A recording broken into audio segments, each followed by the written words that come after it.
Bonjour, moi c'est Carmel. Aujourd'hui, j'arrive avec des paroles d'encouragement pour ceux qui ont le cœur brisé. Un cœur brisé, c'est une souffrance émotionnelle ou psychologique qui peut être causée par la perte d'un être cher, une séparation ou même un sentiment de trahison. Parfois, quand on a attendu quelque chose pendant longtemps, comme quand on est au chômage longtemps ou qu'on attend un enfant et que ça n'arrive pas, un mariage et que ça n'arrive pas, parfois on peut se sentir aussi triste et cette tristesse peut conduire à une dépression. Et avec la dépression, on peut être désespéré, découragé ou sentir que la vie n'a pas de sens et perdre le goût de vivre.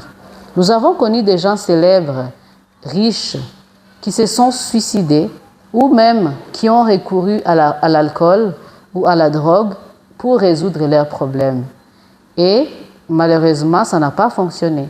Et moi, ce que je vous propose aujourd'hui, c'est dans le psaume 34, verset 19, ça dit « Dieu est proche de ceux qui ont le cœur brisé. Il sauve ceux qui ont l'esprit dans l'abattement. » Ça veut dire qu'aujourd'hui, si vous avez des problèmes, Dieu est proche de vous.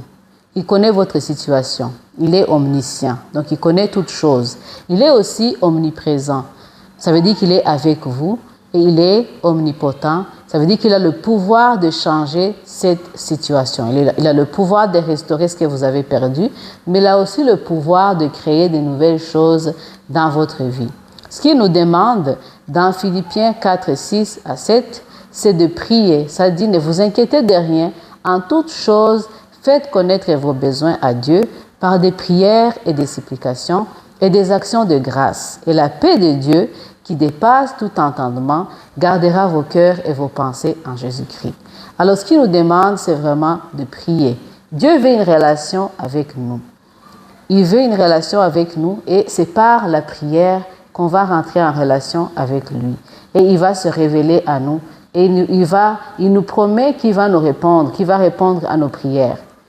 Il dit de présenter nos besoins par des prières et des supplications avec une attitude de reconnaissance. Ça veut dire qu'il ne faut pas oublier de compter nos bénédictions.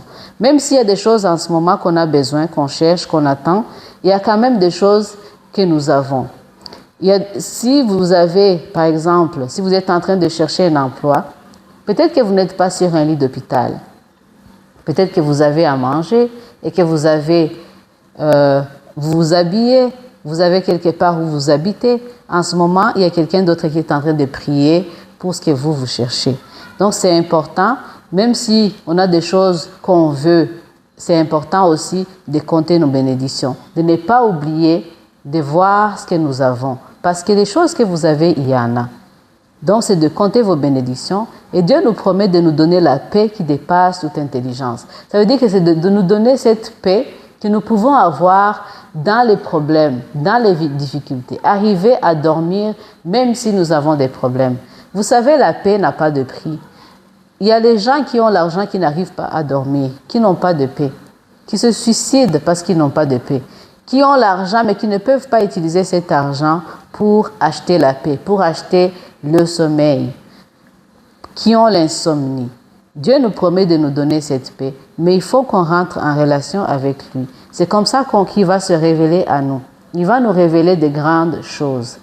Il y a une histoire dans la Bible, l'histoire de Anne, la mère de Samuel. J'ai trouvé intéressant. Elle a vécu des moments difficiles, une souffrance profonde. Et à côté, elle avait sa rivale Pénina, qui n'arrêtait pas de se moquer d'elle parce qu'elle n'arrivait pas à avoir un enfant. Mais Anne, parfois, elle pleurait et n'arrivait pas à manger. Mais ce qu'elle faisait, c'est qu'elle allait dans la prière.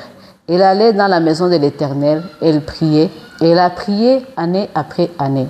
Elle a fait toutes sortes de prières, et jusqu'à ce qu'à un moment donné, Élie, qui était Élie le sacrificateur, l'a vue en train de prier, et il a pensé qu'elle était ivre, mais elle n'était pas ivre. Elle était en train de prier, mais elle ne faisait que remuer ses lèvres. Ça veut dire qu'elle priait de toutes sortes de façons. Et après, à ce moment-là, c'est aussi là où elle a fait un vœu à Dieu, que si Dieu lui donnait un enfant mâle, elle allait l'offrir au service de l'Éternel. Et c'est ce qu'elle a fait. Quelque temps après, elle est tombée enceinte et elle a offert Samuel dès son jeune âge au service de l'Éternel.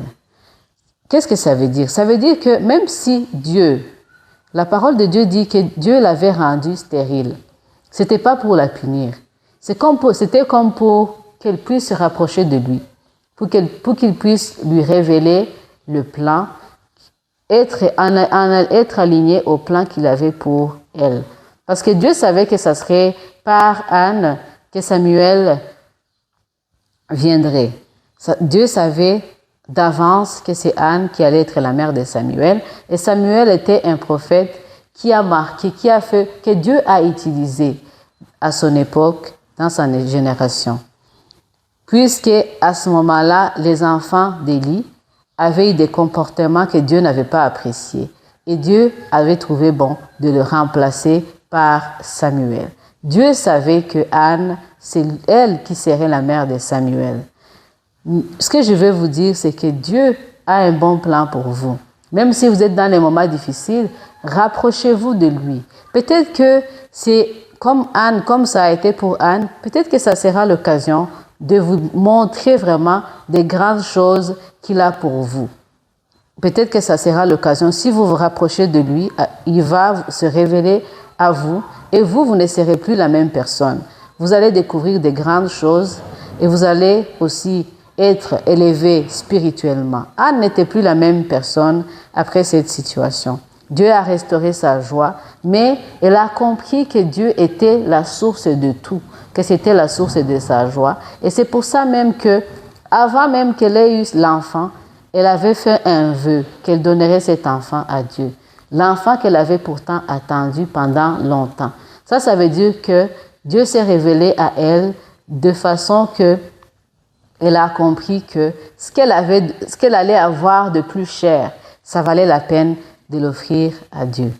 Alors, je prie pour vous que Dieu restaure ce que vous avez perdu et je prie pour que Dieu vous donne au-delà de tout ce que vous pouvez demander et croire parce qu'il est capable de le faire.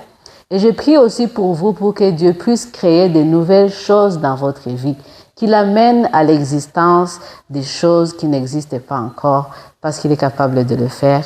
Et je prie au nom de Jésus. Amen.